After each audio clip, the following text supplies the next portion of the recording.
Hi betting రాయలకి betting రాజులకి చక్రవర్తి మన సోను సోదర్. ఏం మాట్లాడతావు నువ్వు? ఏం మాట్లాడతావు నువ్వు?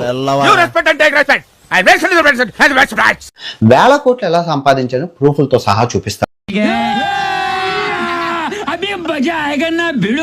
సోను సోదు బెట్టింగ్ సామ్రాజ్యానికి మాఫియాకి ఈయన అధినేత. ఏం మాట్లాడుతున్నావురా? నరాలు కట్ అయిపోయింది. ఈయన ఏకంగా డైనోసార్. ఏంట్రా పిచ్చి పిచ్చిగా మాట్లాడుతున్నావు?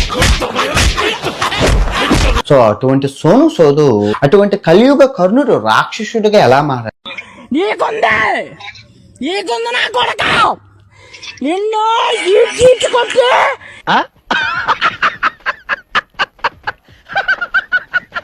మనోడే ప్రొడ్యూసర్, మనోడే డైరెక్టర్, మనోడే అన్ని. బడ్జెట్ 50 కోట్లు.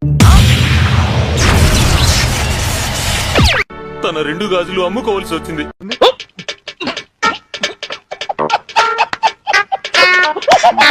Cinema utter flop. అయ్యయ్యో సానుభూతి వద్దురా. సాయికి అన్నయ్య లాంటి వాడు, ఎందుకంటే ఇద్దరిది ఒకటే పత్యాప.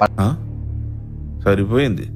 హీరో విలన్ కొట్టుకుని కమెడీని చంపేసినట్టు నా మీద పడతారేంటి? ఈయనకి 50 కోట్లు ఎక్కడి నుంచి వచ్చాయి తెలీదు, గుర్తులేదు, మర్చిపోయి. రీసెంట్ గా రిలీజ్ అయింది ఫచ్ మూవీ అని చెప్పి. కలెక్షన్స్ అంతా కలిపి 20 కోట్లు వచ్చాయి. 30 కోట్లు నష్టం. అది నీకెందుకు? ఈయన చూస్తే సహాయం చేసేస్తారు, దానం ఇచ్చేస్తున్నారు కదా. 50 కోట్లు ఎక్కడి నుంచి వచ్చాయి? అంటే అది